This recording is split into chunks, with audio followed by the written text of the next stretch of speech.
كتاب الله دستوري وخير الخلق أسوتنا. Does Quran mention beautiful spouses in paradise? Yes, he does. There's no hiding from it. And actually, when I was in my exploring religion phase, this is one of the things that I couldn't answer for myself. Why does God mention this? And actually, of course, none of you sisters have this question, but you know sisters that have this question. Brother, Quran talks about these spouses for men in paradise. What do women get? None of you have that question, of course, because you know someone who does. Right? So I'm just talking to that someone. You can tell them about their confusion when we're done with this discussion. Because never has a sister come to me and said, I have this problem. She says, my cousin, my friend, there's a sister I know who was asking me, and I was wondering how I could answer her. Okay, we'll play along, that's fine. No problem. So, but the question actually arose in my mind too. What's the deal with these kinds of like sensual rewards and beautiful women and all of this stuff? And they're physically being described too. This surah actually minimally describes them physically. But even then, why? And I was kind of seeking the answer, and rahimahullah, I had very brief conversations with this man, Dr. Israr Ahmed. Very briefly did I get to personally meet him. And it was one of those, it's a very intimidating personality, rahimahullah. He passed away. And he was actually visiting New York, and he's sitting there, and the first time I saw him without his hat on, sitting on the couch, and one of the uncles, he's just sitting there, and he's lost in thought. He's had like Pat Riley slick hair back, and I was like, yeah, that's scary. So I'm just sitting next to him, awkward silence, and of all the things that could have come, I had so many questions. I was like, so, why does Allah talk about hur in paradise? Oh God, what have I done? That's all he knew of me. Okay. So he tells me something. This is his own insight, but I found it profound. He said that he said it from one perspective, and then actually an elder that I love and respect a lot, again in New York, shared with me another perspective, piece of wisdom that it's satisfied me at least. I don't know if it'll satisfy you, but I'll share what I found to be satisfying to me. He said, young men in a society that are exposed to fahsha all the time, the thing that the Prophet fears for his ummah is shamelessness the most. And our religion, compared to any other, is the most conservative and the most restricting when it comes to interactions between men and women. From dress code, to the kinds of conversations you can have, to khalwa, to being alone with a non-mahram, to the settings and gatherings and things like that. It has the most restrictions. After all, you guys haven't gone through it, but if you get a chance, go back to the recordings and go through Surah An-Nur. Surah An-Nur talks about even the code of people coming and knocking on your door, that they shouldn't just walk into your house. Let the women make the arrangements and be in a separate place and all of that. Like, there's like a proper code, and so much so that there are hours of the day where your children can't walk into the bedroom. They have to knock outside. You have to have code put in your home for gender interaction. It's pretty amazing stuff. How boys after a certain age or kids after a certain age can't share a blanket. They can't even share a blanket with each other. There's so many incredible restrictions about this stuff. There's so many precautions about this stuff in our religion. It's kind of something to wonder about. And then the exact opposite is described in Jannah. Right? This is a young man, he's got no restrictions, he's got beautiful spouses and this and that, and they're this beautiful and that beautiful, and their attributes are being described. And Dr. Saab rahimahullah said, this is precisely why. This young man is going to go to college and he's going to keep his eyes low, and there's going to be a girl barely dressed. He's going to say, hey, how you doing? And he's not going to look back. He didn't say it that way, but he's not, he's not going to look back, and he's going to say, Allah has better for me. No, Allah has better for me. Allah has better for me. And he's just going to keep himself safe. Even though his raging hormones inside are asking him to, his eyes are begging to look. His curiosity is begging. The opportunity is there, the freedom is there, the youth is there, the energy is there, the looks are there, everything is there for him, but he says, no, I'm going to hold back, I'm not going to do it. I'm not going to even take one step in that direction. Allah has better for me. All his friends are heading in that direction and he doesn't. And then Allah, it's only a matter of Allah's brilliant justice that in Jannah, the drinks that we were forbidden, He offers. The joys we denied ourselves, Allah offers and says, look how you held yourself back. Here you go. Enjoy. Go ahead. I've opened that door for you.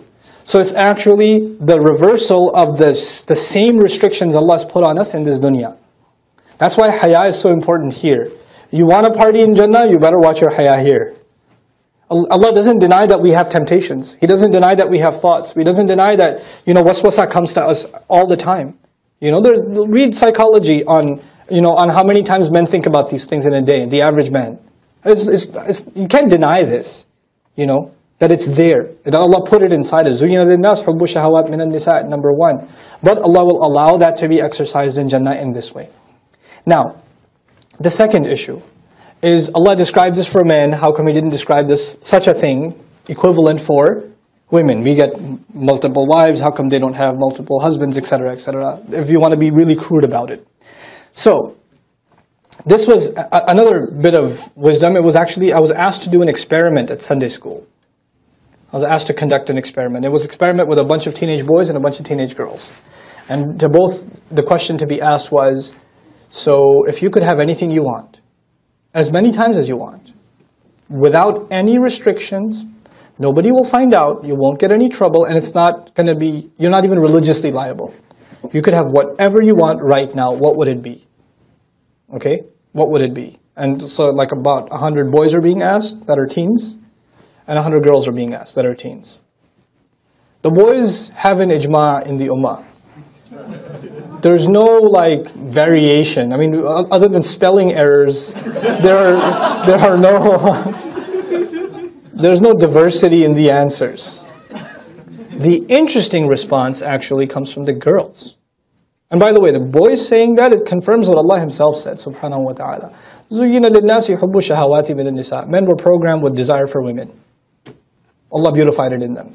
Done. And just proof of that. The girls were the interesting answers. Can we have 5 more minutes? Just a couple more minutes. Just two more minutes. They hand you the paper. No, can I have it back? Can I have it back? I just thought of something else. Crossing it over again. And then multiple answers. I can't think of one thing. My favorite answer that was given by multiple sisters, not all of them, but multiple. It depends.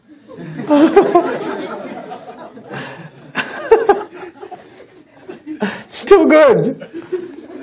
It's too good. Others, I just want to be with my mom. Some said a pony. So all kinds of answers. The man I love. I got all kinds of, but it wasn't one answer. The point is, it wasn't one answer.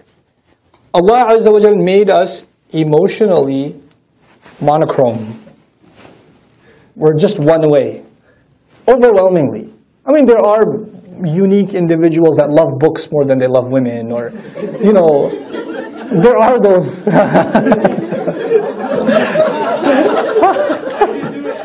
How do you do it? How do you do it? Okay. But overwhelmingly, He made us one way. And so Allah described it. Now, I don't want to appease to sisters. This is my own conviction, and I'm not shy. Personally, I don't think I'm shy to explain what Allah Azza wa Jal does. We have to be true to Allah's word. We're not here to make anybody happy or upset. We're just here to explain to the best of my understanding, what Allah Azza wa Jal says. Okay? In my personal opinion, the rewards of women described in Jannah are actually more eloquent. They're more eloquent. I'll share with you an Arabic expression you might be familiar with. رُبَّ سُكُوتٍ, I don't know, the quiz is on Monday. رُبَّ سُكُوتٍ أَبْلَغُ مِنْ كَلَامٍ. Perhaps silence speaks more loudly than speech. Allah Azza wa Jal is silent on this, not to say that there are no rewards, but they're beyond words. And this happens in the Quran, as a matter of fact. There are rewards for different kinds of deeds, but sometimes there are deeds that are so magnificent to Allah that they can't even be put in words. So what does Allah say about those kinds of deeds? فَأَجْرُهُ عَلَى اللَّهِ. Then the compensation of such a deed is on Allah. Allah will take care of it. He doesn't even say gardens and rivers and spouses. It's beyond description. So He just says, I'll take care of them. It's on me. That's the reward, by the way, incidentally, that indescribable reward is for someone who forgives somebody. Even if they have had the power to take revenge and they still forgave, then that person gets a reward that can't even be described. Allah just says, I'll take care of him. Ajruhu, it's on Allah. Allah will take care of him. Subhanallah. Now, for women's rewards not to be described is not to take away, but to actually elaborate, further leave to the imagination. And incidentally, no Muslim believer, man or woman, should feel like they're going to be shortchanged. Get to Jannah, you won't be disappointed. What am I going to get though? I don't know if I'll like it. You'll like it. What's the proof you'll like it? Surah Fussilat. Surah number 41. Allah Azza wa Jalla says to all of humanity, وَلَكُمْ فِيهَا مَا تَشْتَهِي أَنفُسُكُمْ. You will have whatever you desire. That's open to men and women. Whatever you want will be there. And then some. And then some. وَلَكُمْ فِيهَا مَا تَدَّعُونَ. And whatever you might come across later might pop in your head. You place an order for something later on. Oh wait, but I wanted that too. Fine, you can have that too. You can't just, it's not like you already placed the order, it's non-refundable. You're stuck with it. No, you can change your order. You can order something else. Great. That door is open to both men and to women. آمنت بالله وملائكته وكتبه ورسله واليوم الآخر والقدر خيره وشره من الله والبعث بعد الموت لا إله إلا الله آمنت بالله وملائكته